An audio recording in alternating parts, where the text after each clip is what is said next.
This podcast has been made possible by Workday.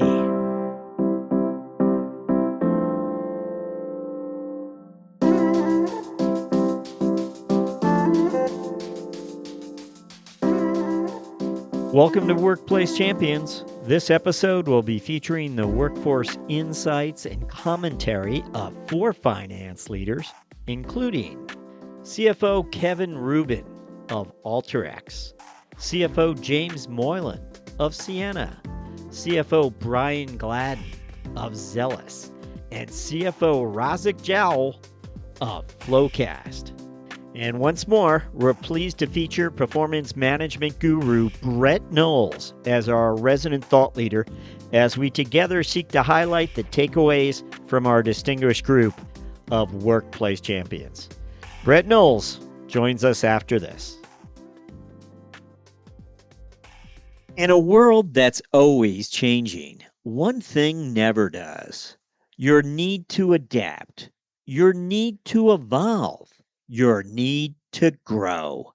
That's why we built Workday, a single finance, HR, and planning system that can change as your needs change and evolve as the world evolves. To learn how Workday is helping mid-size organizations embrace the future with confidence, visit us at workday.com.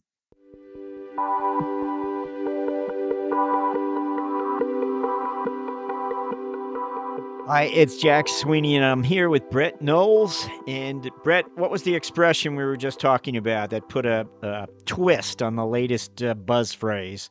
The quiet firing as opposed to the quiet quitting. That's it. So I saw this circulating just over the last few days on social media and what have you. Company is jobsage.com. They call themselves an employee transparency platform. Anyway, JobSage recently did a survey of 2,000 executives, 1,000 employees, and 1,000 managers. And managers admit quiet firing is a real marketplace phenomenon. Five things managers have done to quiet fire employees. Okay, here's the scoop. They've reduced the employee's workload. I guess there's a clue there. Didn't offer a promotion to that employee. Didn't offer a raise. Didn't give new challenges. Didn't discuss career trajectory, I suppose, over the last 6 months. Anyway, they conducted this survey, and what they discovered is that many managers are stepping up their quiet firing game, I suppose. Well, certainly, I thought it was an interesting choice of topics as we're coming into the holiday season. Let's start talking about firing people. Um, but then when if I double clicked on that, I found that, did you know that there are more firings that happen in December than any other month? So how's that for useless factoid? Um, and as we help clients around the world, in some places like France, you literally cannot fire an employee. Like there's no infraction the employee could do that would be warrant them getting fired. It's basically a lifetime commitment you make. And even in some Asian countries, it's the same, where they've got such a high population, they need to make sure people are gainfully employed. So we don't have it as bad as some countries, but it still is difficult to fire people, particularly with the possibility of legal repercussions or significant severance packages. So you could see where this quiet firing becomes a path of least resistance, where the employee chooses to leave, not recognizing there's been some subtle pressure on them. Yeah, so it appears as though it was their choice to leave, which makes it less personal, similar to how larger companies will lay off in mass or large numbers and include folks who might be underperformers who they would likely want to fire, but here's an opportunity to include them in mass so it's not as personal. I have a friend who sort of had those circumstances unfold recently this December. After having only taken the job a year ago, during the course of the year, he knew he wasn't performing where he should have been. And he was a salesperson. And here at the end of the year, he's included in this larger number of individuals being let go. At the same time, they let him know that there might be an opportunity to do some contract work. I don't know, to ease the pain, I suppose. But again, it somehow makes it less personal, uh, with the notion that they're willing still to enlist me in some fashion. Well, so we can't help but think of our friend Jack Welch and his theory that you should be calling out some bottom percentage of all employees. And to a certain extent, we know in any team you've got really strong players. In any team, we inevitably have weak players as well. And it's really tough, as we know, as a manager, to call out those weak players. It's tough to have those conversations with someone, like your friend probably had, where the leader is saying, gosh, you're not doing what we need to have done, and we're going to have to let you go. Those are tough conversations to have. In fact, if we take a look at how people are scored, if you score them from 1 to 10, guess what? On average, people score a 7, because it's, you don't want to have those tough conversations. You don't want to make people feel they're just average. And so it's not even a nice bell curve. You have this really steep grade, from 6 to 8, and everyone seems to be in that tight distribution. But it's hard to believe that all employees fit in that tight distribution. It's more, how is it we help employees find where they're most valued, even if that's not in the organization. So I think this is a real topic that your listeners need to grapple with. And, people get fired in December because we're coming to year end, we got budgets to meet and so on, but also because that's the season of annual performance reviews, December, January.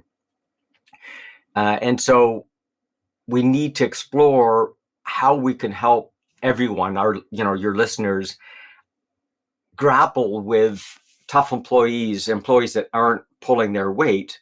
Because part of the issue is this. We all know that we've got weak performers. The dilemma is the strong performers recognize that they're pulling the dead weight of the poor performers along. And eventually, if you don't get rid of the poor performers, you lose the top performers, because they go, why am I spending my life working so hard so that these other people can take it easy? So there's sort of a double threat. I have the threat of a loss of productivity and seats, salary being occupied by people not producing, but also the threat of losing your top performers because of that, the cancer that's spread by poor performers. I mean, frankly, it's sort of the calendar and new beginnings. There is this mindset, traditional mindset for all of us beyond business at large as well, which is to sort of cut your losses and move forward in the new year. Unfortunately, it's the holiday season as well, when so many get the bad news or the cold shoulder or what have you. Well, it's exactly, and it's a two-way street. Just like before, we've talked about the quiet resignation, where the employees are, doing, bad behavior to not produce. You have to believe there's the other side of the same coin, where leaders are doing bad behavior. If you think about it, if we've got a weak performer, we should at least try to help them perform better. And performing better might be by giving them more training, giving them different opportunities, or maybe even moving them to a different part of the organization. It's possible their skill set's awesome somewhere else.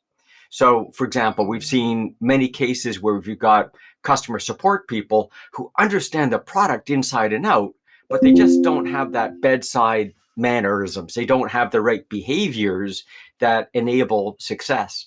Well, obviously, we can put them in different places, whether that's in quality, whether it's in documentation, places where they're not customer facing, but they can leverage their product expertise. So a mix between training them and then finding better opportunities for them. The final option, of course, is maybe there are no places in this organization for that competency and personality, and maybe we need to help them find a place where they'll be more productive and feel better about themselves, and the organization can replace them with someone that can meet the organization's needs. Well, then related to these unique times that we're in, coming out of the pandemic, uh, having these hybrid organizations, more remote workers than ever before in a lot of organizations, finance leaders and HR leaders could be thinking to themselves, we have to train our managers better to deal with employees who operate remotely.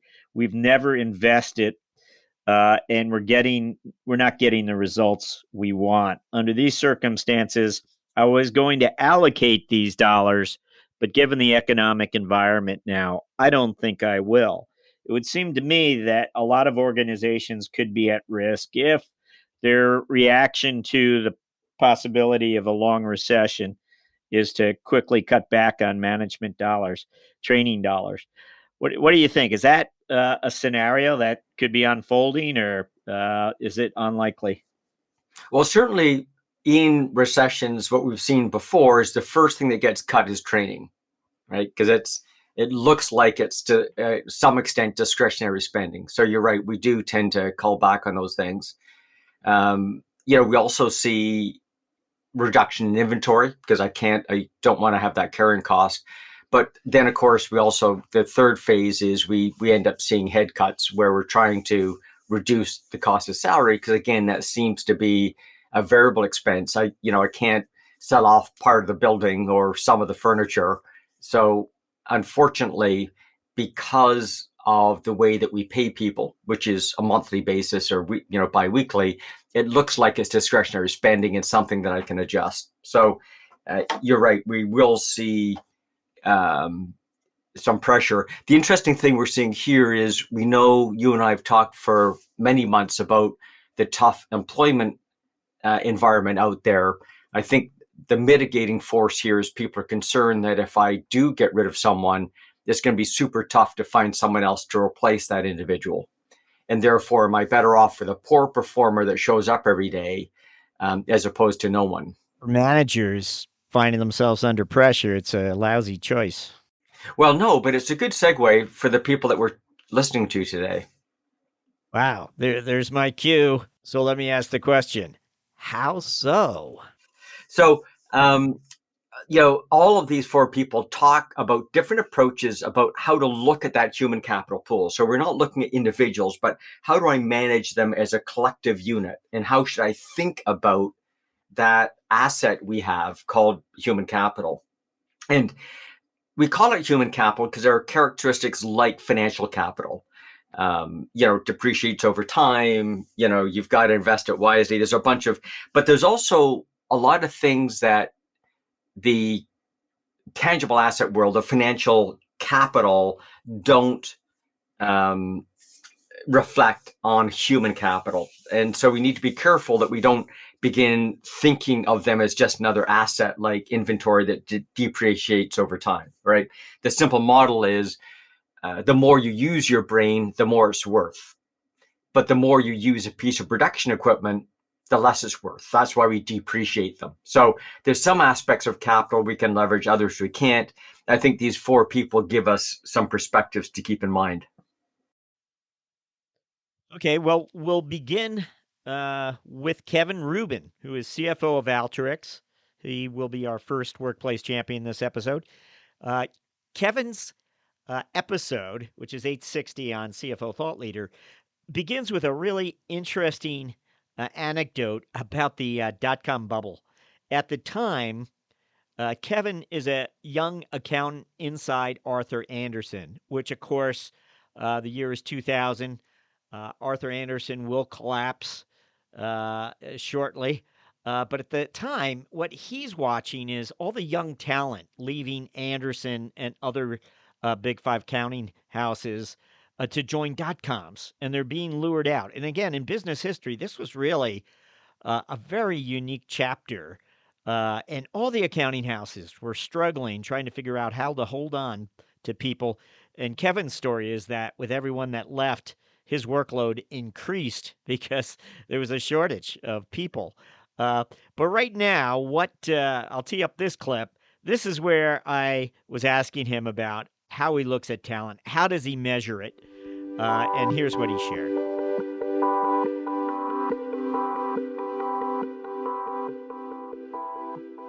We look at voluntary and involuntary attrition. We analyze our pay practices relative to, peers and comps in the industry. We look at, no total hires. We look at hire, per function, per region. We look at productivity metrics. So we're heavily involved in kind of understanding and shaping what the organization looks like. What are the relationships between different people, different functions, et cetera. And I mean, at the end of the day, I own the financial model of the business. Not exclusively, of course. There's, we as an executive team align and agree on, what we think creates the most valuable company and the best company to serve our customers. And then it's our responsibility to make sure that kind of we adhere to that. So I've always operated on the philosophy, and I think I touched on it a little earlier, building the best teams, having the best talent you can afford around you just creates good things.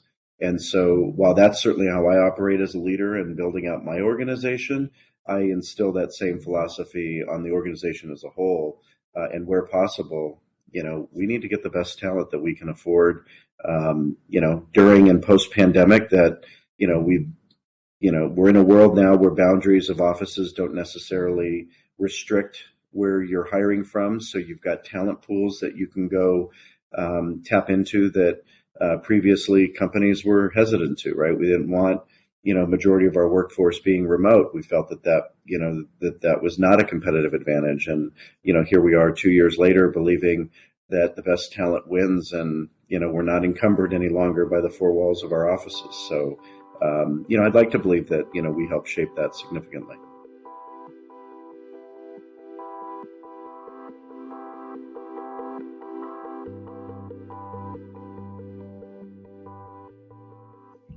Well, so I think Kevin brought, two things we should be mindful of, and that is, you have to build the best team that you can afford.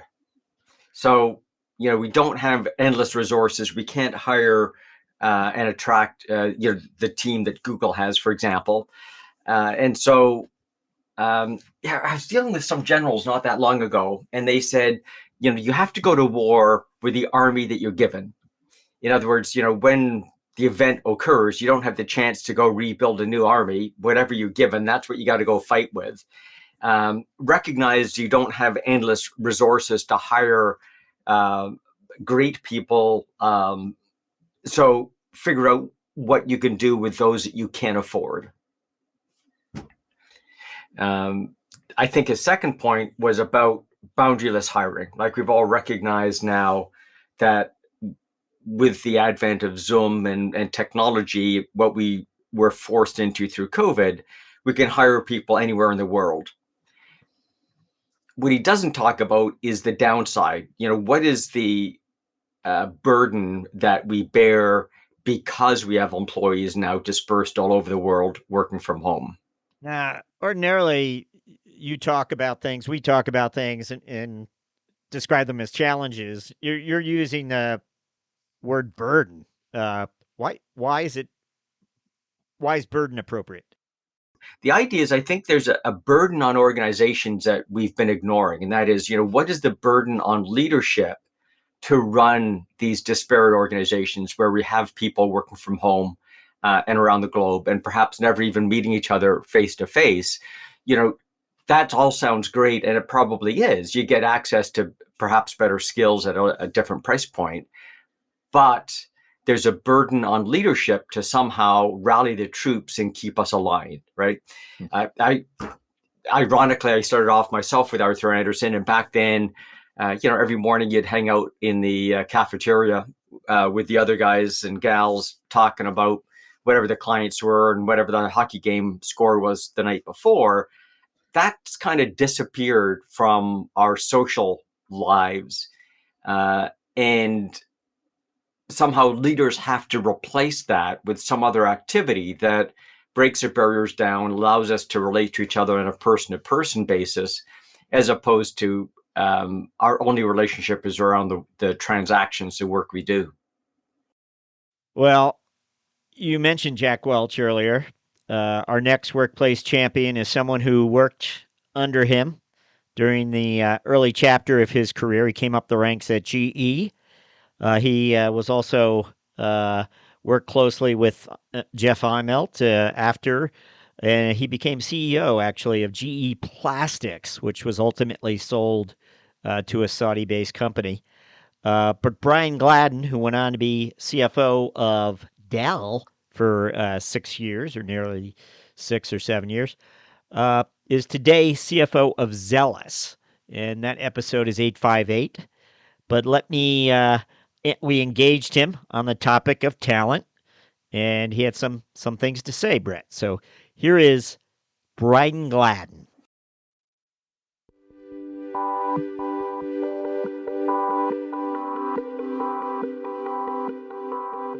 Yeah, I'll answer two ways, Jack. One is that, I mean, for the finance function, my mindset is really consistent with what it's been for a long time. And I learned it at GE, which is investing in talent, identifying your future leaders, and making sure that they get the investment to develop and be ready for the next opportunity. So, I mean, that's been a little bit interesting here. I mean, this is obviously a smaller team than I'm used to.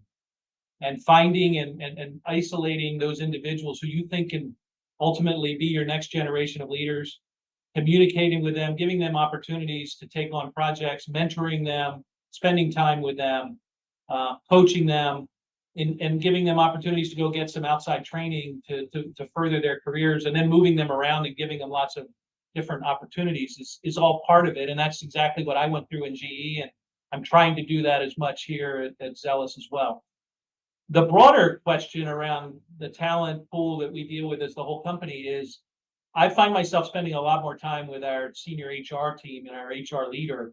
And we've made some decisions this year and then over the last 2 years, really, to invest in, a higher level of merit raises, putting more money in play for compensation.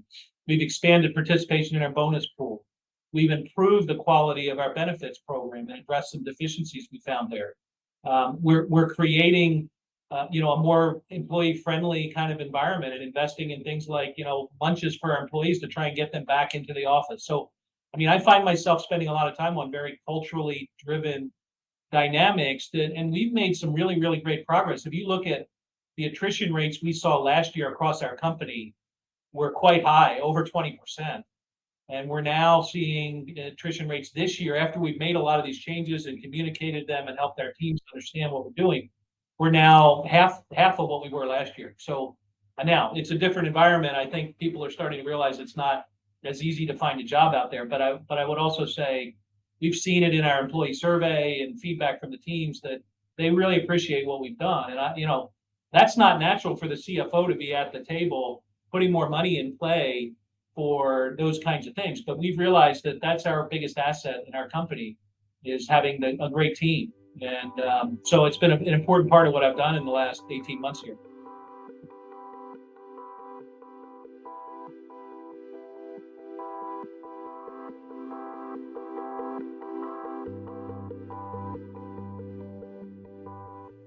It was interesting, his strong perspective on how we develop our employees, and the idea that there's a lot of the organization that's just culturally driven stuff. And that's how you keep attrition low. So what was interesting is the compensation model was kind of last on the list. And a lot of research indicates that if we're trying to keep people are attracted to organizations because they feel connected to the company's purpose. They get to learn a bunch of new things. They can act autonomously. There's a nice social environment. All those things constitute 87% of the reason why people leave. The final 13% is compensation. And so it's important to recognize, as we manage human capital, that we understand that the biggest lever we have on reducing attrition or managing human capital is not salary. It's everything else but salary. And I think that's interesting that Brian's background is GE, which is all about managing the cost, as opposed to where he's now thinking. In any case, it's coming back to me that he was quite candid. But there's a new book out there about GE now, talking about why it failed and all of that. Are you any observer of that, Brett, or are you? Well, certainly they built a machine for developing managers. So if I go back to the armed forces, when you work in the Army, they typically put you in a posting for about 4 years. Then they move you somewhere else for 4 years. They move you somewhere else for 4 years. And it seems to be a huge waste until you're about 45 years old. And then you've got so much breadth of experience, you can then actually take on a leadership role. What's interesting is in most organizations, we do not do that. So you come up through the financial world and you stay there until suddenly you're the CEO, or you come up through the HR world and you stay there, for your career, as opposed to moving people around. GE seems to have got a good approach to moving people around, and they don't move them around as much as the Army does, but they move them around enough that when you see executives that have a GE background, they tend to come with two things: a breadth of experience, and secondly, what I'm going to call management practices. Whether they're good, bad, or indifferent, they know that in this situation, these are the 8 steps I do. And in that situation, these are the 8 steps I do. And so they come equipped with those. Now, it's a two-edged sword because it's like a franchise, right? Someone like McDonald's or Starbucks, they've got a very clear value proposition and they're laser precise. They're awesome at executing it. But if you want something slightly off that, they can't do it, right? If you go to McDonald's and want them to change what's in the hamburger, their process doesn't let them go make that happen. So there's a two-edged sword. And that's why I thought it was interesting that Brian came to us with that GE background, but he's augmented that with what else he's learned over his career, which is, being culturally sensitive, being aware of what people are thinking and how they're interacting, and use that as a lever to reduce attrition. So the GE stuff is good and bad. Like anything else, you just need to figure out how to utilize what you've learned best.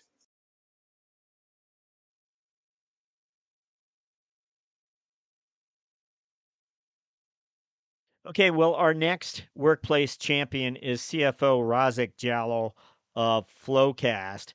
Now, CFO Jallo came up the ranks at Adobe, or at least that was one of his early career chapters. He was there during that transformative chapter when it went from being a box software player to being a SaaS player. He was in the FP&A ranks there at that place in time. That's rather an interesting chapter to be part of.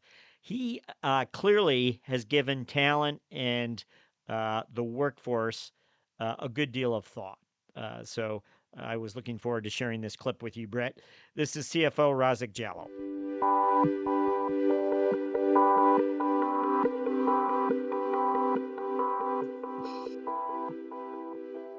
Yeah, absolutely. So I truly believe that all other things being equal, the company with the best talent wins. They're the ones who are going to make the decisions. They're going to be the ones who actually push the company forward.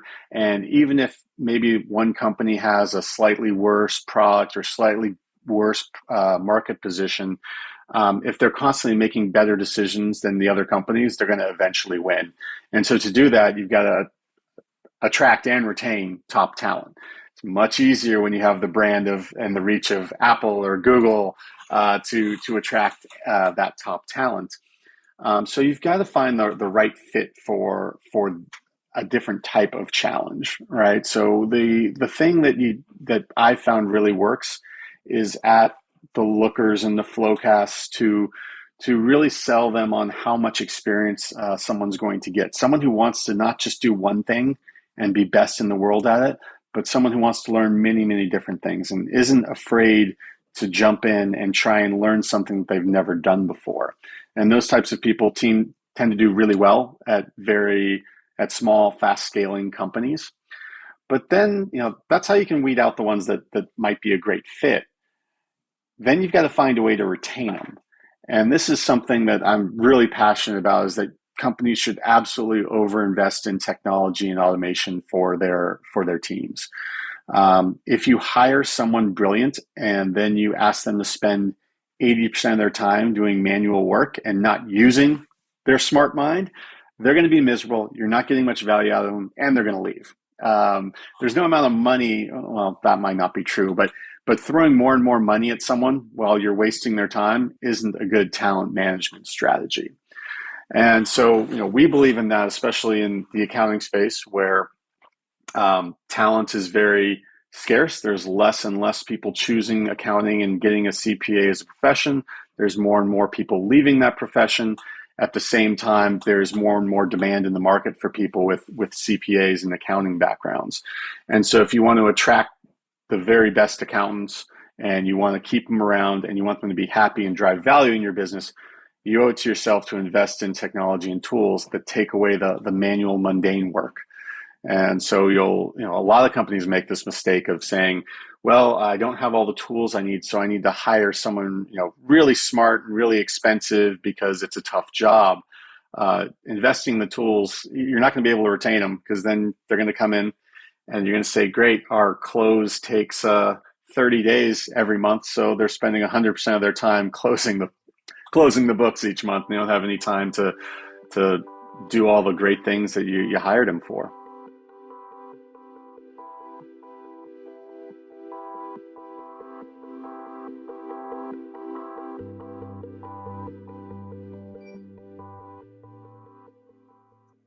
I thought it was quite useful.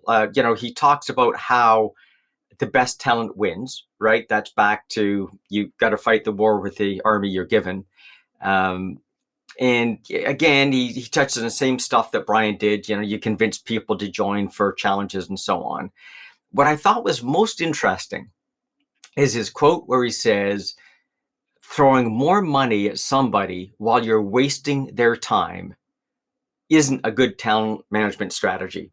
In other words, if you're forcing people to do stupid bureaucratic work or things that aren't taking advantage of their skill set and competencies, it really doesn't matter how much you pay them. It's going to be a lousy HR strategy. And so he's really emphasizing that the HR strategy is not just about compensation. It's also about challenges. Again, what Brian talked about in terms of the culture and how we develop people. And it's that mix that becomes your talent management strategy. As busy as finance leaders are, again, it's clear to me that they are spending more time thinking about the talent challenges within their organization and trying to understand how it relates to the finance model in a more direct fashion than perhaps CFOs of a decade ago. That they're really trying to measure it. They're really trying to understand the investments and where it's broken. Would you agree? I would agree. I think the interesting thing that Razak brings to the table is, every once in a while you should be, thinking about that employee across the desk from you and consider, again, it's a bad metaphor, but, as a chess piece, what are they best at? What can they bring to the table better than anyone else? And how can you put them in a position where they can exhibit that competency and make that magic happen that they're uniquely skilled for? And it's our job as leaders to solve that equation. The employee can't solve it. The employee can't move their position that they have. And they probably don't have the visibility of other options which are open to them as much as a manager does. And so his whole concept of convincing people to join the organization with great challenges, and then the second part is, once they're there, keep feeding them those challenges so that you've got that great talent management strategy. So I just was delighted to see his perspective on being mindful of giving fulfilling opportunities to people. Well, I did sneak in a fourth Workplace Champions featured guest this episode. This is James Moylan, CFO of Ciena. Now, James is sharing part of his career history during this clip you'll be hearing. He's talking about a company called Sonat, which is Southern Natural Gas Corp. They shortened the name to Sonat along the way. It was bought by El Paso Gas became its largest investor. But he was sharing part of his career history, and I thought it was interesting in relation to talent and his point of view. So here is our workplace champion, Jim Moylan, CFO of Ciena.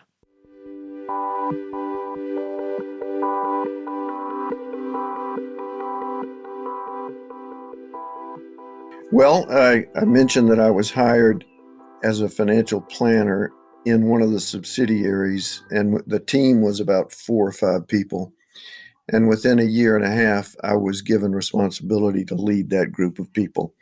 So that was my first experience. I was a year and a half into my career. It was a small group, and it was a relatively simple function to lead. It was not complicated. They were highly qualified people working for me. But as I moved through Sonat and took other positions within Sonat, I remember particularly when I became controller of the company. And as controller of the company, I had responsibility for about 100 people scattered around the U.S., not around the globe, but around the U.S. And one thing you learn when you become the leader of a larger group is that not everyone is a A-plus player. There's always going to be a need for people. Well, first of all, there's obviously a need for A-plus people. You have to have those. But you don't really want a collection of A-plus people. You want some A-plus people, and you want some really, really solid B people who are going to get their work done and provide you with the information you need to do your job. And how to select and choose your people and lead them with that knowledge is a really important lesson that people have to learn as they move up within the companies that they work for. Yeah, I've always said this, that if all your people were A people, they'd kill each other and you wouldn't have a team.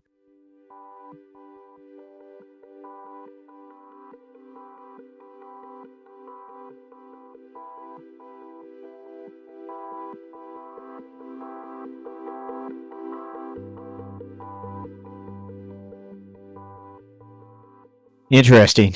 Is it type A? What was the expression? James's comment wasn't about type A people. It was about A-plus performers. Yes. And there's an important distinction between the two. And another way to look at it is, and it's a similar but slightly different model, that some individuals are really good at changing things, and others are really good at maintaining.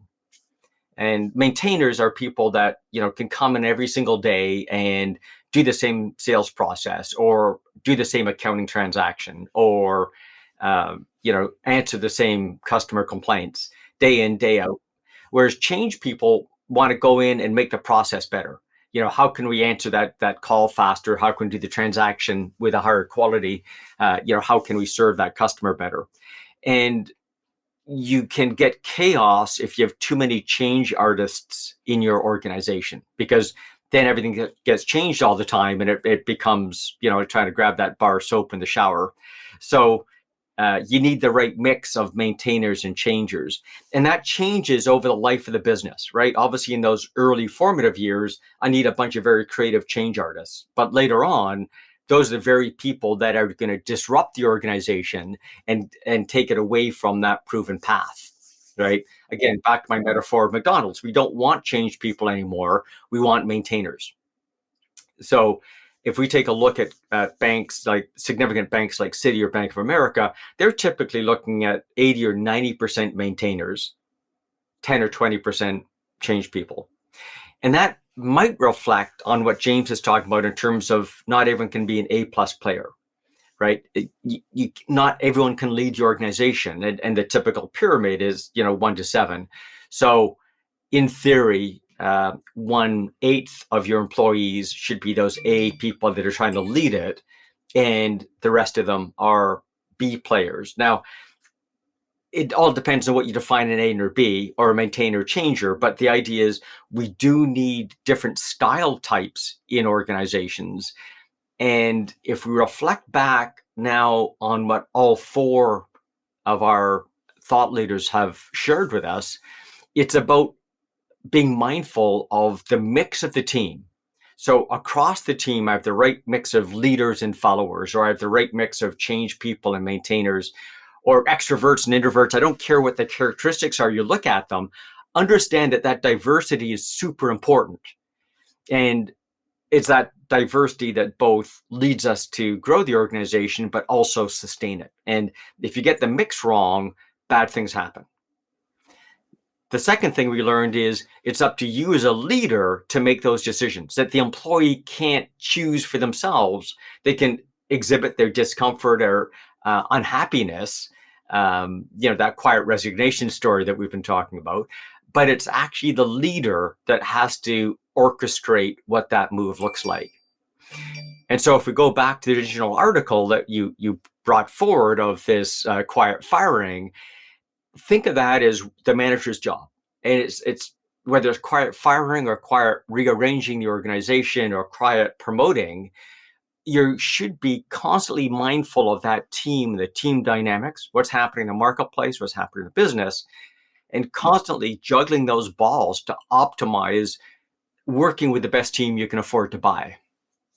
Well, thank you, Brett, for the time. I know we're pressing up against something. There was, by the way, you began to talk about something before we kicked things off here.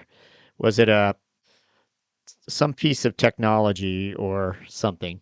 How's that? That's pretty vague.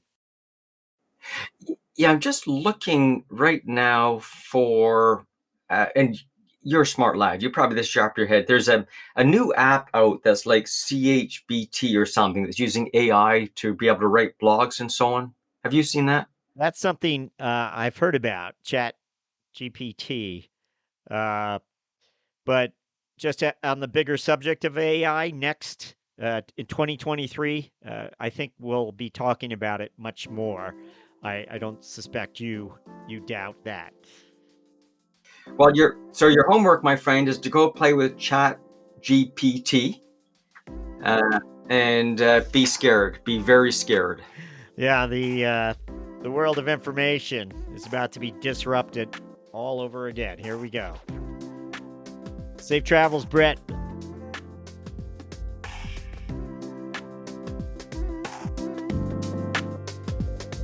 Hi, it's Jack. If you haven't yet subscribed to Workplace Champions, you'll find us on Apple Podcasts, or if you're an Android user, check us out on Spotify. If you like the show, please recommend it to a friend. Thanks for listening to Workplace Champions, a CFO Thought Leader production.